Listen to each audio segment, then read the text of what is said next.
Welcome to Midnight Express Podcast. Today we have Tim from Ridall. So excited. Thank you for sitting down with us today. Thank you for having me. I'm a big community gardener. I love to garden in the city. I've been bugging Amir. I was like, Ridall's got to be our first one. I want to talk to him so bad and understand your agricultural program that you guys got, what you guys do. So how did you guys get started over there off East 79th and Buckeye? And what is it that Ridall, what does it actually do? Like, what do you guys do? What's your background? So we're on 81st and Kinsman. 81st, okay. Yep. So 81st and Kinsman, I mean, that's a loaded question because it started before we had a space, right? So it depends on who you talk to because there's four generations, right? Oh, wow. So by being four generations, you have different entry points, different whys, different perspectives. But the overall goal was to create an opportunity to secure food deserts. You know what I'm saying? Secure that space to close the gap on food deserts. The most recent thing to a grocery store now you have is a Family Dollar or a Dollar General. Yeah. So within that space, just trying to help eradicate that and add some value by teaching skill sets. So the overall mission is for us to help support healthier practices as far as from a mentality, a living standpoint, and what we eat. Because food is your longest relationship. How much food do you guys, you guys are a part of Fresh Fest, right? So Fresh Fest happens at our location on our campus. I was at Fresh Fest one year, and I've seen some videos, and I know you guys have greenhouses, right? Do you guys grow, what do you guys grow? Do you guys grow all year round? So we do grow year round. So Fresh Fest, for those who don't know, is an annual block party. It happens every second Saturday in September. So we have one main act, and that act this year was Big Daddy Kane. Yeah. So scaling the event from 1,500 people to this year, 11,000 plus. Wow. Yeah. 11,000. 11,000 plus. So it's almost like that's crazy. A family reunion with food vendors and vendors of all types, and then community components, basketball tournaments, skating rink, bouncy house activations for the kids. So it's like one big family reunion down there. And as far as the greenhouses and the hoop houses down there, we do grow year round. So we grow year round to demonstrate the sustainable practices of the benefits of having a hoop house and a greenhouse and being able to grow year round. So anything green and leafy, your curly kale, dinosaur kale, greens. So that's what we're going to do year round. Yeah. And then even going into the wintertime, coming out of that, that's when we can add our herbs, our beets and everything else within that space. So we do grow year round down there. So to use that as a demonstration campus versus just straight food production. So we're more so on the back end of food demonstration of what can actually happen year round. So I know a little bit about it already, but I'm going to just ask questions as if I don't. Okay. The tilapia farm is one of my favorite things that you guys do down there. Can you give us a little insight on what that is and how that's working out for you guys? Yep. So tilapia, we chose tilapia just based off of how easy it is to preserve as far as the temperature, being able to maintain the temperature of that, which is 75 degrees. In the wintertime, we just add some heating rods into the water, and then trying to debunk a lot of the myths behind tilapia. Tilapia gets a bad rap because a lot of people are being misinformed, where you don't have the same questions coming up about salmon. Right. You don't have that same stigma wrapped around salmon as you do tilapia. So debunking that mystery and the myths around tilapia, and we have a tilapia farm that also supports our farm-to-table restaurant. So we have a farm-to-table restaurant on campus where we do cooking demonstrations, and every week, Taco Tuesdays, Fish Fry Fridays, from 12 to 3, we serve the community.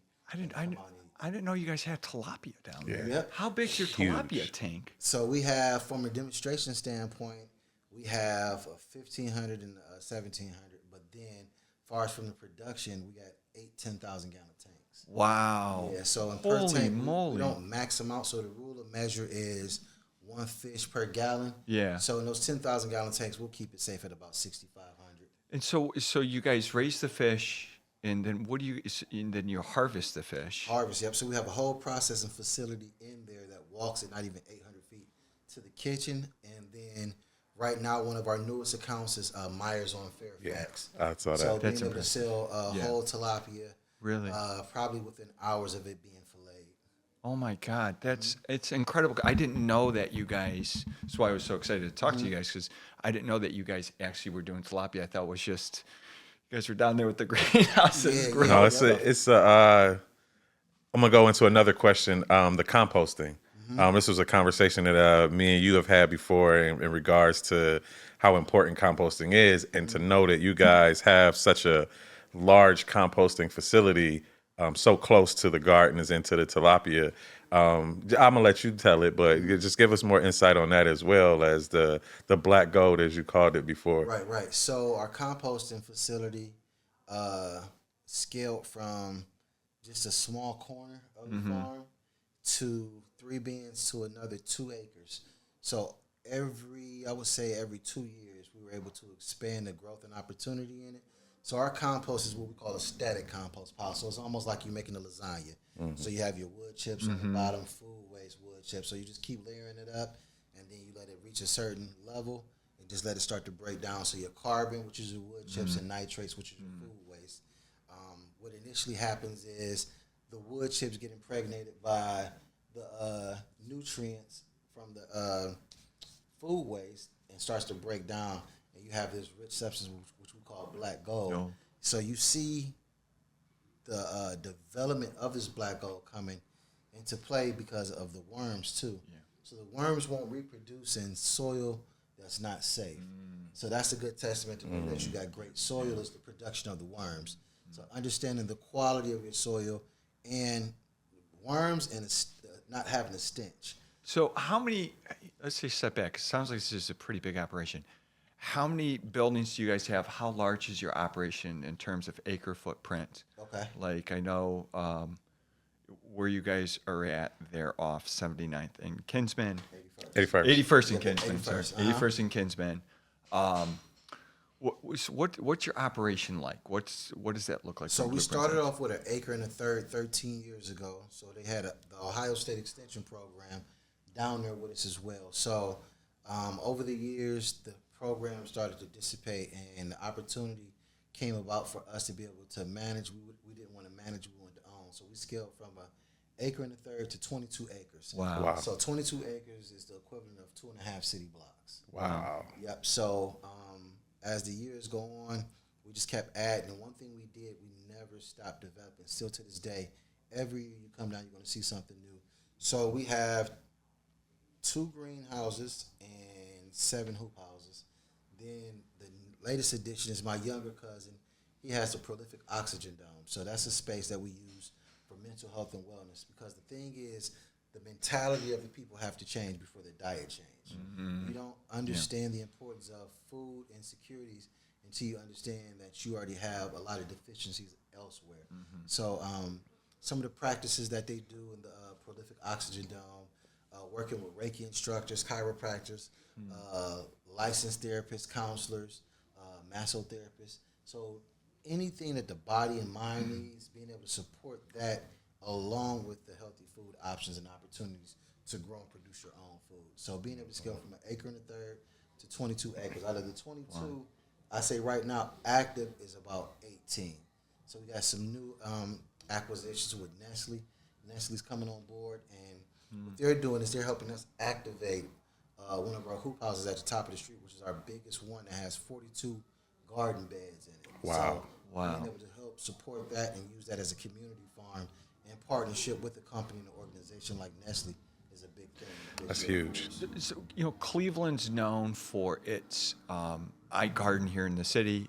My family owned a small plot of land right behind our family business in Detroit, and I put a raised bed in, and I brought in fresh soil, obviously. So, most of soil here in Cleveland is contaminated. What do you guys do, or how do you guys mitigate contaminated soil? Where do you guys get your soil from? So the recipe honestly starts at home with us, because the space that we have now, as far as the 22 acres, early 70s, an arson came down, burnt down over 27 homes and 3 businesses. Wow. So the land was already contaminated. Yeah. So we had the EPA come excavate a lot of this stuff, come check the quality of the soil was trash. Yeah. Couldn't do anything with it. So that's what started our remediation program with us bringing wood chips in. So we get wood chips from the city of Cleveland dropped off whenever we want. That's a great relationship that we acquired over the time. But they'll bring the wood chips in. The wood chips will help remediate the toxins out of the soil. Okay. So when you come to our campus, you're going to see wood chips everywhere. One, it's the easiest way to manicure everything and landscape everything. 2, it's another way just to help keep making sure the quality of the soil gets better and better. So the soil starts with us making that recipe of that static compost pile. And we started with that original batch right there. Gotcha. Being able to come in and just level everything out, start from scratch. And to this day, anywhere you drop a seed, a bird can eat something, poop a seed out, it's going to pop right back up because that's how fertile the ground is. Wow. So do you guys put the wood chips down? Do you have to take the wood chips out? Nope, they just help with the decomposing and the toxins out, so you can just add another fresh coat. Oh, I see. I see. Yep. So That's all of the fascinating. toxins and everything is pretty much going into the wood chips opposed to the soil. Gotcha. And then, but in the long term, where do the toxins get retained at? So if you don't clear the wood chips, do they get? So what you're initially doing is just creating a healthier and healthier Healthier level. layer. I see. Yep, I see. So the layers get stronger and healthier. I see. Yep. So when you come toward the facility, you'll see in some spaces where we used to have to get on a 6-foot ladder to touch certain things. We've raised the level of the ground in there. So it's a conversation that we're having amongst ourselves now to how do we scale back, because that's probably some of the richest soil we have over the last 13 years. So we're looking at trying to level some of this stuff out so then that way we can bring the floor back down to floor level. Holy moly. Yeah. 6 feet. Yep. So we used to have to get on a 6-foot ladder and I can just walk in and touch a lot of these rails with my hands and stuff. So that was something that sparked when I was going into one of the greenhouses and had to kind of duck, and I'm like, well, what's going on? Because you never understand. Oh, I see. It's such a gradual growth. Yeah. I see. Holy moly. And then all of a sudden you're like crouched over in the greenhouse because you brought the level of soil so far up. Correct. Oh, man. Another thing that I love about Riddle is the park that you guys have adjacent to the property. And I know that at one point that park they did a remodel, correct? Like they did the whole park over. Was that something that you all had a part in, or is that something that the city did? Like, how did that? It's more so that once you start moving, the city just find different ways to help amplify. Gotcha. Right? So we're giving them a reason to pour more into this space, into this location, because it's still one of those parks where if you're from the community, you know about it, you're there frequently. I mean, every Sunday it's getting activated from barbecues to basketball games to just kids and families hanging out at the playground. So there's never a moment where the space is not getting used.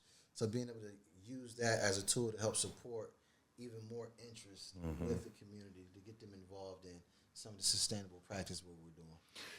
Do you sell any of your produce that you guys grow?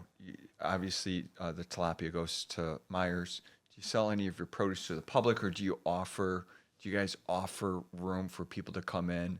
I know something I've been dying to ask because we're big gardeners. Like we compost when we go to Loveburn in Miami. We actually take buckets with us and compost all our waste that we can compost and bring it back here to Cleveland.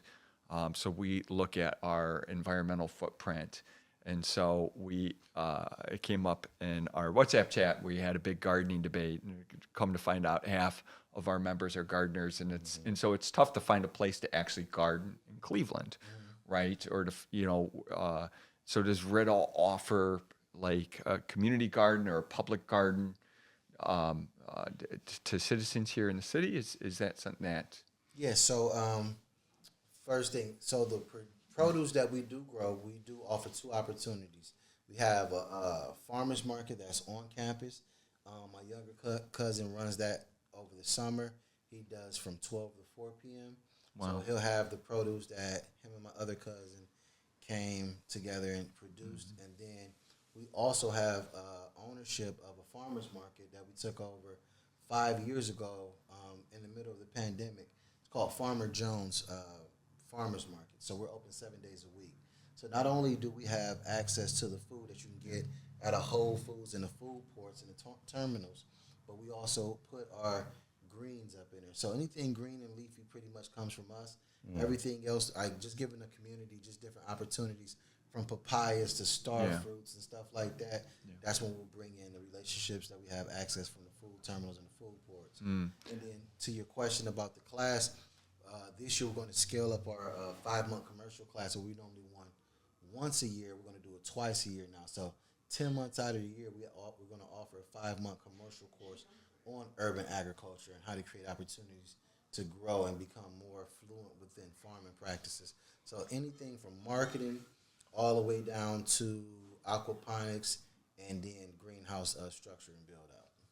So a couple things there. Farmer Jones. So my family's in the supermarket industry.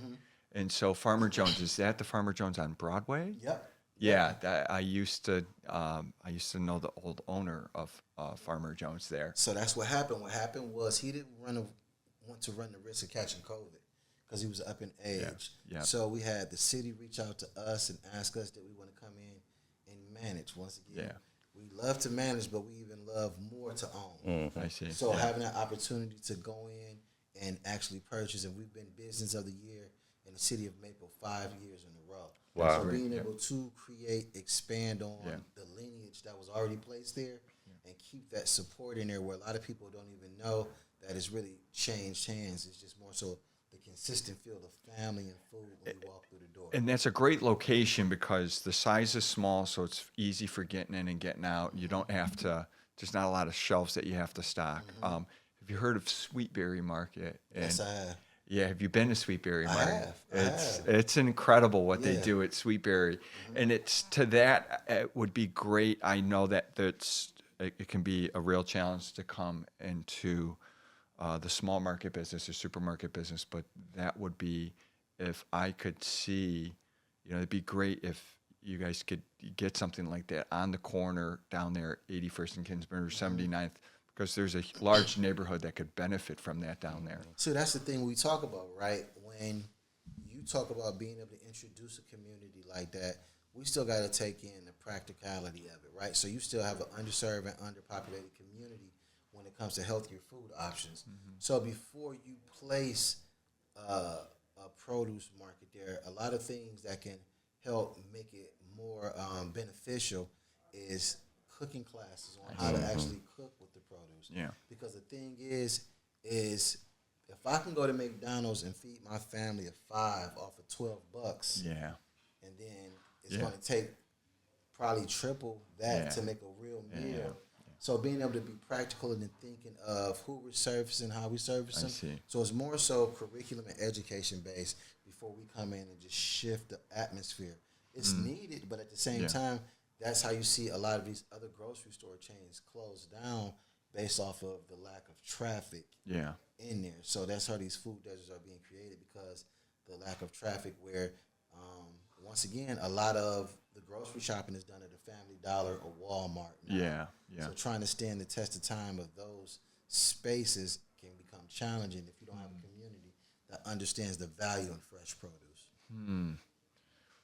Where was from your perspective, where was the disconnect there? At some point, where did inner city families stop practicing to cook or learning to cook and just go into fast food, processed food? I mean, a lot of that, honestly, is by design if you want to just go as far as redlining. When you just start talking about the impact of redlining in communities, and not only redlining, but the impact in a lot of the rules and regulations that had to be abided by public housing. So the breakdown and deterioration of the deterioration of family, not having a man in the house so you don't have full family, or if a man's in the house, he's hiding in the closet during the inspection. So you have a lot of dominoes that fail to create that type of change systematically where it happens, where, trying to just create opportunity for more. And playing into that, and I know you mentioned about the classes and the things that you all are doing. What are some of the other things that you think within the city and the community can do to combat those redlining issues, those things in the current time? Because we both know a lot about that in the sense of this is something that's been happening over a long time period. I guess my question is, what is the next step for us to reverse those things, in your opinion? I mean, the next step is just education, right? Like really finding how to implement more information from a practical. I'm keep going back to the practical standpoint because you can't come in with this bully mentality where you're trying to push produce, but at the same time you don't know family structure, you don't know family budget. Right. So I had to even understand the privilege of the conversation to even talk about having access to fresh produce. Where it's not a common thing in a lot of these households, and then even a step further, having the privilege to actually grow, where a lot of these families have to work so much to be able to sustain a household. Farming and having that much time to farm isn't really practical when it comes to profit margin and being able to benefit the overall common concern in the household. So within that, I would say just education, information that is more digestible. You're not talking over anybody's head. Right. And using content like this episode right here, using this as a tool to get out, communicate, and let people know that we're there is still one of the best kept secrets. But then the other thing with that is it's about timing, where you are, where you're at in your life. Yeah. How important is food or relationship or health at that moment? So being able to just display more information in the space where they feel like it's targeted in the right way, Right. not in such a punch you and slap you in your face Right. way.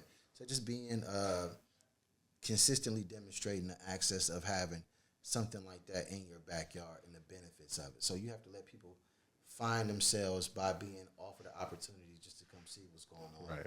Then they get intrigued on what does this taste like. Gotcha. Then you give them the recipe to take home with some produce. Right. Then you can come back and really start to turn that. Education, get back to it. It really centers around education. My family's been a part of the food business for almost 100 years here in Cleveland, and we've gotten to know a lot of supermarket owners and small market owners over the last 100 years. Seen people come in and out, seen new people come in. We deal with processors. And so, we deal, myself, I deal with, most of these people very intimately on a day-to-day basis. And you're absolutely right when it comes back to education. How do you get people, back to eating healthy? And what is the barriers of entry there? So who does Riddle actually work with now, or how does your educational classes? So our educational classes are developed up under different models that we've just cultivated over the years. Because I think one thing is knowing your target and understanding how to leave room for the students that come through your course to add value to your course. So even those that have graduated, I'll shout out one of the groups that we work with now, Melanated Mushrooms. So adding a mushroom course or curriculum into what we're doing down at the farm to help expand, just different ways to implement. So anything from collegiate institutions from Ohio State and Central State all the way down to the USDA to come in and just talk about different sectors on how to acquire a hoop house or a greenhouse, how to file your farming number to be identified as a farm. So it's just so many different layers and partnerships that we work with.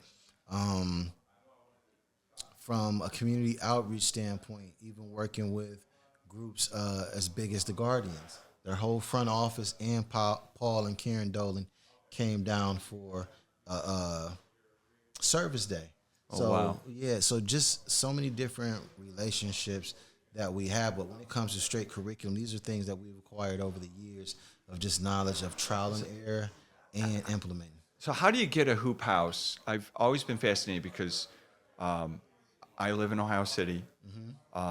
and we have Kentucky Gardens, and it could be very tough to get into Kentucky Gardens. And I know that there's a lot of vacant land, and I know that the city has this utilization program. So what is it like? What's the process like if someone wants to go and get a hoop house or start a community garden? What's the steps that they got to take? I would say one of the first steps is getting to know whoever your council person is, and then understanding the rules and regulations. Because when we started, sustainable practices were so new that the city of Cleveland pretty much had to walk with us as we designed out our campus to understand how to regulate within certain spaces. So we pretty much helped them write their handbook on sustainable practices in certain areas because they didn't have a reference point.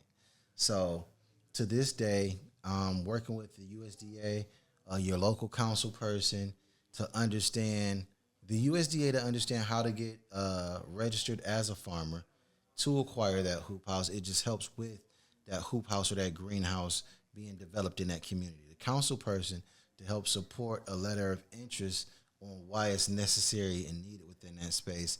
And then finding people to help you say, you're not in this by yourself. We'll help you sustain and maintain that. So showing up as a group or entity already just adds more validity to the why. Because I think the biggest thing is for a time, building hoop houses and greenhouses was almost like the housing market where you've seen a big increase and then you just seen a big drop and decline because a lot of people got in it for the grant money, but not the opportunity to really help and scale their communities. I saw that. I remember there was hoop houses on the corner of 30th and Cedar, and it was great. I was like, oh man, they're growing food here. This is incredible. Then the next thing I know, from one year to another, they were gone. I was like, well, what happened? Part of that process was not developing the produce there. So going shopping elsewhere and selling produce out of there, which is okay. If you're going to do that, at least you're still offering a healthier opportunity. But then within that, you don't have the skill set to sustain. So when we're talking about sustainable practices, it starts with how do you even sustain the space and structure that you're given to assure that you can scale this 5, 10, 15 years from now. So if a group of people or an organization or an individual, so contact your councilman and have interest, and then does the city kind of direct us towards you guys because you guys built out the handbook with the city, and then is the hoop house free? Or what resources does the city provide or the USDA provide if people actually want to get in a community garden? So the USDA more so will provide partial payment within those spaces. The other thing is being able to create a plan to sustain it, because once again, you don't want to have a lot of dilapidated hoop houses all throughout the city. Okay. City council wouldn't necessarily direct you to us. I think the other due diligence you can do with your group is identify a parcel of land. See if that parcel of land is in the land bank. Yeah. Because that's another great opportunity that we have in the city is actually having a land bank. And there's two, and so to clarify, because I was just on the land bank website, there's two land bank websites. There's the Cuyahoga County Land Bank website. Don't look at that one. You have to type in City of Cleveland Land Bank ArcGIS. That's the land bank website you want to look to for the City of Cleveland. Correct. Because the county website is for the county. Yep. And I don't think most people realize, I didn't know that the City of Cleveland has it buried within their website. It's very tough to find, but I was able to find it. They have an ArcGIS, so it's a web-based platform. And you can go, and what's startling about that when you pull up the City of Cleveland land bank map is you can see where the redlining occurred. It's so apparent. It's just alarming, and you're just like, you can go right down some of the streets and be like, wow. Yeah. I mean, and the impact of so many brown spaces that lack any green representation. So you can see where the need is. The other thing is understanding the community that you want to do it in. Yeah. Does the community have a buy-in or support? Because the other thing is once you start building it, that's when the community wants to start speaking up and have a say. So it's more so how do you go do your due diligence and canvass the community before you just acquire, that space and opportunity. Because and I think from what you're saying is trying to understand is the community is going to want to get involved and to grow in that greenhouse, and so, but that'll help get the community involved into growing their own food, and that's a service that. So you guys provide classes and workshops around urban agriculture, and so what is your when do you typically run your classes? I think you may have already highlighted on that. And then is there a cost associated with that class, or what does that look like? So normally we typically run our classes from January to May. We have a couple scholarships that we pass out. So the class is $2,500. With the scholarship, all the person has to pay is $250 just to tax off of it. Oh, wow. Okay. So really identifying the people that really value the education, opposed to just passing those scholarships out. So we're more strategic in how we offer those opportunities and how we highlight those opportunities. Because the other thing is creating impact for more people to be transparent in their growing practices, right? So having people actually show up, not only show up, learn, but stay around and support before you just try to go acquire your own space. Stay down here a while and come learn on the space that you got familiar with. Yeah. Then we help you transition out. So more so trying to keep more of the students in-house to support any concerns that they might have. And we have the infrastructure where it leaves room for trial and error, opposed to somebody trying to go out on their own and start their own vision and make those mistakes. And so to come back to this, because what's always got me so excited is, so once again, do you guys have an outdoor community garden where, like, Kentucky Gardens in Ohio City, it's a pretty massive piece of land, and if you're able to get in, they give you like a plot and you can grow whatever you want to grow. Do you guys have something like that at Riddall? So that's the access that we're going to provide with the Nestle Community Farm. Oh, okay. So what I'm this is coming. what the goal is with that, I've been working close with the Nestle team from their headquarters, and they've been very instrumental in just helping getting the word out, helping advertise campaign, and make sure that not only is it a solid investment, but an investment where you can see other things grow out of it. So with those 42 box beds, I'm looking to find more people that are interested in gardening and farming, and you can grow whatever you want within those beds. We just want that space to be busy. Yeah, so sign us up, because like I miss, and I know my team members, would love to garden as well too.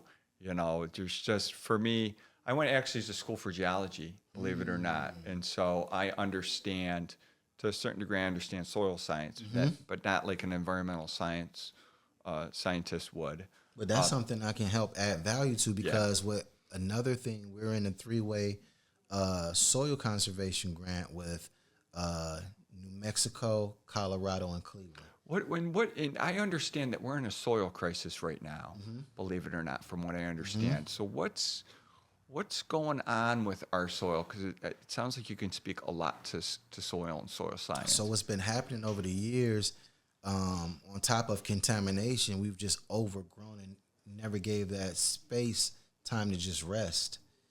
From a biblical standpoint, 7 years is what you look at to let that ground settle, reset, and get back to its space. But coming from a very heavy productivity standpoint, we never gave that land the opportunity to rest. And then some of those spaces in the inner city are real heavy with lead. Yeah. So that lead crisis being able to be a number one thing too, after they build these houses, then tear them down, that stuff starts to settle within that soil. So with that grant that we have with New Mexico and Colorado and us, biochar is a new way that they're trying to add more validity and strength to the soil to help pump out. So you add in biochar, which is pretty much a small pellet, and you just throw it in the cooker, and you mix that in with your soil, and it helps aerate everything. You're probably looking at 2 times the production from a normal crop, just based off of the biochar being in there and helping pump up the crops. Wow. And so, when I had my small garden, what I saw year to year in the city of Cleveland was, when I first got the soil, It was pretty fertile, and every year when I would go to plant, I would till, and then I would have to deweed, till, and then I would see that there was worms in there. I knew worms was good; it was healthy, but it seemed like the production of my soil. Now I would put compost. So what I would actually put into my soil is banana peels, coffee grinds, and banana peels offer the potassium. Coffee grinds, I just heard about that. I can't sit there and say what it effectively does. And then every once in a while I would put lime. But I did see a noticeable decline in the production of my soil or the nutrient capacity in the soil because I wasn't getting the quality or quantity that I wanted out of what I was planting. And so what does Ridall do? What do you guys do every year to try to keep the soil that you guys have across your farm? Staying consistent with that food waste. Yeah. It's the food waste because, I mean, it's pretty much the resurrection. That fruit or that vegetable adds value and comes back in that soil form to the point where anything with a seed in it, from a tomato to a melon, the compost is so strong and healthy, you'll see those seeds start to sprout again inside of the compost.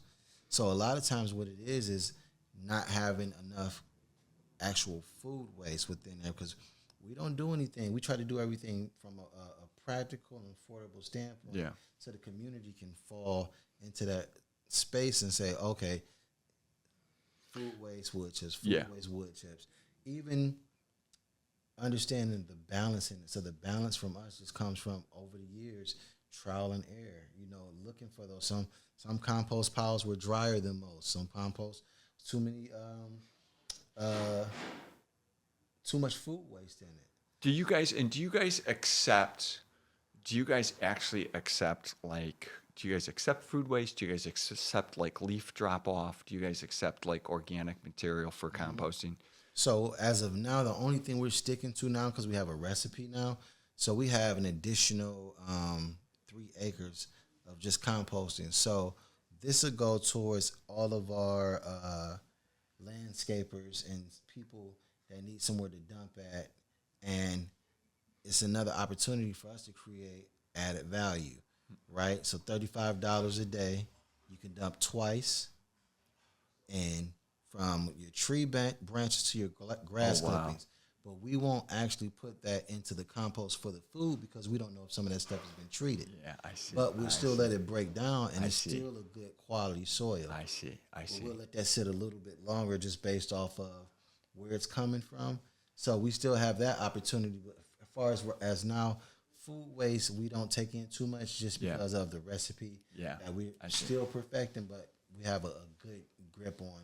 But you guys accept organics, correct? Right, non-food waste organics, and that's incredible. So if people in the city of Cleveland want to dump organics or bring organics, you guys it's going to cost $35, and they can do it twice a day. You said twice a day. They do twice a day off 81st and Kinsman. Now, does the city have a composting program, or are they going to try to build out a composting program? So that's something right now that we're in development with one of our partners when it comes to composting, which is the Rust Belt Riders. Yes. So being able to create opportunities for more people to understand the science of composting and just the evolution of composting, right? We stick to a recipe that works for us, but that doesn't mean composting hasn't evolved over the years. So creating opportunities for people to see the different variations of composting through different partnerships with an Ohio State, a Central State, or just other farmers that might have different practices. So the goal for us is not to say this is the standard, but this is the start. Yeah. So you can see where you can get started at and implement anything that you might add value to as far as how you might do things on your farm. And then it's the thing, you want to create community, shared practices, shared practices. Because the soil in Shaker definitely is different than the soil down on Kinsman over off St. Clair. So just having different practices, shared spaces to show and grow within those spaces of what works and opportunities. So I think it's always creating opportunity for more people to get together and commune about the conversation of what soil conservation, water conservation look like, food productivity. Yeah. So having those spaces. So the overall goal for the class isn't just for you to become a farmer, but just for you to become a more well-versed individual within sustainable practices. Right, and it's something that it's crazy because we practice sustainability within Burning Man, right? And so it's leave no trace. We look at climate change or environmental impact, and so you pack everything out. And we take one step farther. We look at our food waste when we go to events and how can we compost everything because we're big composters. I got a compost pile. I attempt to compost in my yard, right? Because I believe in the art of composting. I know when I've traveled overseas, gardening is still really big. I know at least in European countries and outside European countries, it's time well practice. And there's something connective to humanity. Humans like to have their hands in soil. Right, they like to grow things. They like to tend to stuff. And scientifically, it raises the dopamine levels of actively getting activated. Yeah. So we work with within our veterans program, and just the connectivity of having a conversation wrapped around a lot of our vets that actually were in combat. The last thing they heard was hit the dirt. Oh wow. So even having programs geared and catered towards dirt versus soil. Yeah. And telling the difference, and then showing the difference physically, how it impacts your lifestyle from being able to get out the house, actually garden or farm within a space of just the practice of you planting some or you harvesting something. Getting people outside of the house just to be active. Vitamin D. So it's just so many trickle effects on the brighter side of things that gardening and farming adds to somebody's life, where honestly gives you an opportunity to have softer eyes and softer ears and be able to treat these things as live beings, because they are. Yeah. And I think a lot of times people really don't understand the science behind plants and produce, right? And that these are living organisms that are here to service us. Right. Yeah. It's it's a regenerative ecosystem. For sure. And there's something beautiful about that. I heard.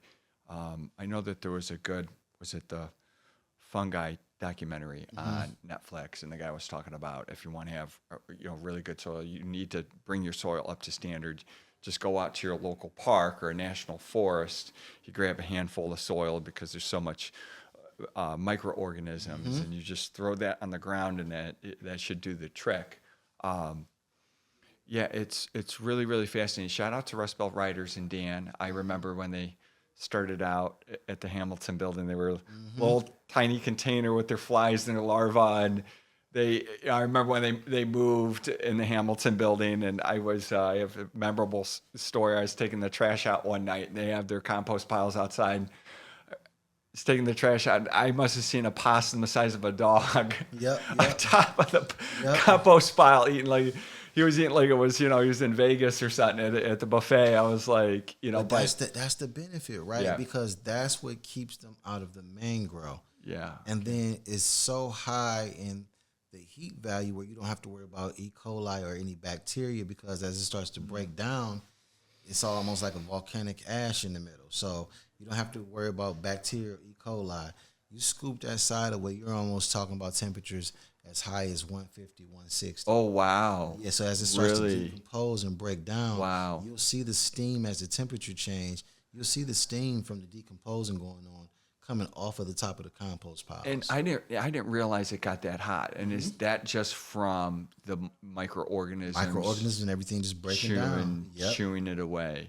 Breaking everything down. Like I said, you can comb it back and scale through it, and you will see like the ash of stuff actually burning inside the middle. And so how we talked about, you guys have this black gold. Describe the black gold that you guys like, in terms of quality over what you could buy at the store. Well, two questions. Do you guys sell it? Yes, we do. How much does it cost? So we do a 5-gallon bucket for $65, but it's so rich you can cut it with topsoil. Oh, really? Yeah, it's that rich. And then we do $98 for a cubic yard. Oh, wow. So the cubic yard, for those who are watching, it's like the equivalent of like a front end loader of like a skidster with like a bucket on it. So almost about a little bit wider than this table right here. And then do you guys drop that off? Yeah, so we Cubic do yard. delivery too. You do So we delivery. also do delivery. So we've seen a big increase in that coming out of COVID, where a lot of people wanted to start practicing DIY projects. Yeah. You know what I'm saying? And start getting more active and getting out of the house to shake those effects of being in the house and being stuck in the house. So getting back outside active and understanding the importance of just day-to-day outdoor activities. You know, COVID helped us in a sense of we were already essential before essential was a thing. Yeah. So anybody practicing sustainable practices already had a routine to be outside and stay connected and committed. When we got our paperwork to still be able to travel back and forth to the farm, one thing I noticed was the difference in the energy of those that were at the farm versus friends and family on the phone that are not getting active, that are not getting outside. And we didn't catch our first case of COVID until 2.5 years after COVID. Yeah, my experience with COVID in the within the supermarket industry was horrifying because we were deemed essential workers right along with hospital workers, and I watched a lot of people die. Yeah. Right at the supermarket level and processors, we were crazy busy, because people just had to cook at home. All the restaurants were closed, and so I could only imagine, I know it was tough for people to be at home, locked up or locked away, or felt like they were locked up, locked away. And that's actually, I was gardening pre-COVID, but definitely post-COVID, it was a great way to definitely get out. So you guys, you sell the black gold. Then, what have you seen with the black gold that you guys produce, the soil that you produce? What remarkable qualities have you seen versus? I mean, to describe it, it's almost like having fine coffee grounds in your hand with worms in it. Oh, wow. So it's really that fine and that rich.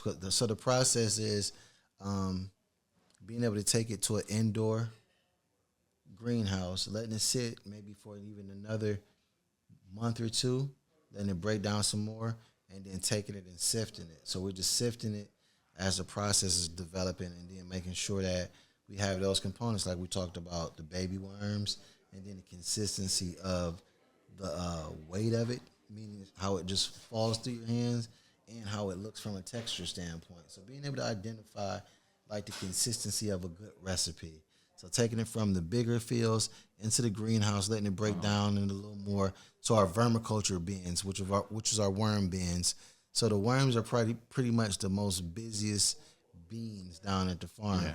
So they're all day, every day, up, down, up, down, up, down, right? So working their way through the compost. So what we'll do to add to that is we'll put bananas or orange peels up top just to wake the worms up to eat their way. So for those who are watching, it's called a vermiculture bin. So the worms will eat their way to the top as the soil passes their body. Their body is almost like a filtration system. Oh, wow. So those worm castings producing a better quality because the body of the worm is just breaking everything down. And I think a worm has up to like 5 or 6 stomachs. Really? That process of just going up and down, up and down. Fascinating. Fascinating. And how long do worms live for? I mean, we have night crawlers that are almost big as garden snakes. Yeah, so I feel like it's just one of those things. It's as rich as the soil. As rich as soil. As rich as the soil. Do you sell any of your worms? So that was something that we had a conversation about wrapped into it, but we feel like it's best kept within the practice of the microorganisms and the worms that you already get when you purchase the soil from us. So instead of us digging through and starting to sell those things, I feel like it's best kept within the practice of what we're already packaging. So then that way you're getting to start to your point earlier about instead of having to go to the park, you can already have it. Or we even tell tricks and trades on pretty much just wetting up an old piece of carpet and letting worms gravitate up under there. So just old tricks of the trade that have been around longer. So this comes back to the educational component because I think you can speak to so much. You have a plethora of education that you've definitely can bring to the table, and there's so much that people can absolutely learn. And it sounds exciting.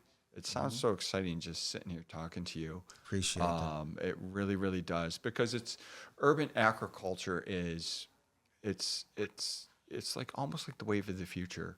And I think that there's a lot of people, especially within cities, as people are moving back to cities, where urban gardens and I think a big barrier of entry, including myself, is figuring out what is the process. Like, and then it's easy to be like, okay, I want to start a garden, but do you know anything about soil? You know, in most cities, I mean, I don't want to sit there and say that. I don't know if most cities have what we have here in Cleveland with Riddle and what you guys do and the education that you guys can provide for people that actually want to come in and actually learn more about urban agriculture and how it can be sustainable for years and what it actually takes. That in the educational feed loop back, because when people see you gardening, right, then they want to get involved and grow their own vegetables, and there's a definitive way to come back. Do you guys? There's that big commercial greenhouse there off of Grand. Grand. So that was a hydroponic lettuce farm. So they tried to recreate UV rays by those purple lights. Yeah. So that's why the sky is always lit up like that. Unfortunately, they're only turning out a quality of lettuce that's just like yellow. Oh, really? So yeah, that's no longer like active in that space anymore. So they're still trying to see different ways on how to like get it back fully functional. But as far as the practices, it's more of a hydroponic setup, zero soil used. Oh, really? Yeah. Oh, wow. Yeah. Now, do you guys have any sort of are you guys going to get to commercialized or a greenhouse that is like that in the future? Is that something that you guys have now? No, so I think that's one of the things where the partnerships come in hand, right? So we're working on February will be year 14 for us. Wow. So this year we're more so trying to sit back, reassess, reevaluate relationships and partnerships, and really just try to put more of a robust catalog together that doesn't have to just pull from our team and our team only. So to your point, having more partnerships to add value, to help strengthen the curriculum, and just to give a different perspective. Because like I said, the overall goal is to just have a starting point or get inspired. Yeah. We don't need another Riddle. We just want to inspire and duplicate, the practices of a healthy mentality to have sustainable practices. So within that space, it's just sitting back now, reflecting, and then getting more of the younger generation involved. So the importance of working with like a Tri-C robotics department and connecting and bridging the gap between sustainable practices and technology, because this next generation of kids that are in school now, they're learning off of tablets and cell phones. Yeah. So we have to work a way to integrate those two things into that space of sustainability. So then that way they see the value in both and they don't lean heavily to one side. Even the kids that practice sustainable practices need to be fluent within technology as well, just to create balance. So I feel like it's a prime space to be in, where it's important to bring and merge more people that have these type of ideas to just flesh out the possibilities, because you just don't know what you don't know. And if you don't try, then you never see, the inner workings of the possibilities of just getting back to dreaming and looking at things to be bigger than what they perceive to be. So what is sustainable to you? It seems like it goes beyond urban agriculture. Definitely. Right. And so what is sustainability to you? You talk about sustainable practices. Can you speak to what you're talking about when it comes to sustainability? So right now, sustainable practices really starts with the mind, right? Yeah. What are we doing every day as humans to make sure that we can sustain? I see. But even my elders now, and I'll shout out my cousin, Dr. Greenhand. He's like my Mr. Miyagi, my Yoda. So he has so much information where it's not even about sustainability. It's more about regenerative. I see. So that's the transition from sustainable, because sustainability is just maintaining what you already have. Yeah. Regenerative is how do you produce and grow and become better and more. I see. So switching that practice and switching that see. language around has been a big thing. But the sustainable practices is just more so language to get people comfortable to understand the start. Yeah. Start with yourself. So sustainability of self, household, community, then environment. I see. Because what happens is we see how big the world is, Yeah. and we don't even think that we have anything to contribute to that. But it starts here. Absolutely. So once you learn how to sustain those practices within self, then I can turn my household into a sustainable household. I see what you're saying. Then I can get my neighbor into it. So it's just more so demonstrating it opposed to having to preach it or get on your soapbox and you know. And so how many community gardens are there in Cleveland? You know, sustainability's got to be. It's a huge number. I think the other thing that I'm excited about, where it's not just in Cleveland, but you have agriculture growing in Cincinnati. We have relationships in Lincoln Heights, Ohio. Shout out to the Jackson Street Farms, Celeste and Durant's. You have Columbus. You have so many farmers down in Columbus, Franklin County, different spaces down there. So I've been able to be privileged enough to get introduced to a world that is bigger than what I imagined, based off of a common practice of wanting to gain more knowledge. So it's not just the city of Cleveland where you see that, but then the other thing too is finding more grounds and opportunities for rural farmers and urban farmers to get together. Because I think what happens is in the language and where all the money is going now, a lot of the rural farmers who've dedicated life and lineage to the work get kicked out of the conversation based off of them not being urban farmers. So it kind of created a little friction within that space. So the campaign that I'm pushing more so is all farmers matter. Yeah. So it's not whether it's rural or urban, it doesn't matter. It's the fact that you're trying to feed people. You know, some of my customers farm, I mean, hundreds of acres, and they plant corn and soybeans. And my one customer was explaining, you know, if they don't get rain by a certain date and a certain amount, like the harvest is going to be all off, and that there's harvest insurance. And I didn't realize until talking to him just the science that, well, I think a lot of people think, oh, the farmer just goes out, plants the corn, the corn's going to grow regardless, and they're going to harvest in October. You know, and it's like, no, it's not like that at all. And I think you're absolutely right. There's got to be this huge bridge, this mending between the urban farmer and the rural farmer, right? There's so much to absolutely, you know, be learned there and bring together. And then, yeah, definitely activation, like you sit there and say, sustainability within the self, getting people to get in the community and the community to empower themselves first, so that then they can look to their own households, right? And sit there and say, okay, here's what we're going to do. We're going to start to change that conversation, change the practices of how people eat at home, you know, and that also, you know, begins with, can you plant your own food, grow your own food? Now, I have a feeling like most people don't even know how to, probably can't even grow their own garden, right? And so it's such a critical thing, I think, that's something for people to learn. How is Rittal, I guess, going to, you know, you guys have probably a whole future. So what's like some of your big ideas for not only education, but for expansion? Because it seems like you guys can take this thing to the stratosphere, at least here locally. So how would, like, is there some sort of, it seems like, oh, you have 5 minutes. It seems like that there's just a greater possibility. I feel like you're doing something that's so important for our city, and that maybe a lot of people don't know that Rittal exists, but that there's a way you could reach out further. Do you plan to take your classes or expand your classes, like maybe to Tri-C or Cleveland State, or take them to like the high schools or to the different communities, like you have like a traveling garden of some sort of traveling class? So we have different partnerships with different high schools, sustainability departments, and different collegiate institutions. And I mean, even on top of that, we are in Cayo, which is a city an hour from Belize City. So we're in Belize, we're in Ghana, Wow. we're in Dimona, Israel. Oh, really? Yeah, so we have international relationships. Oh, wow. And one of my younger cousins is working on dual citizenships to help open up the ports for us to send stuff over there that they can send back here. So working that out. So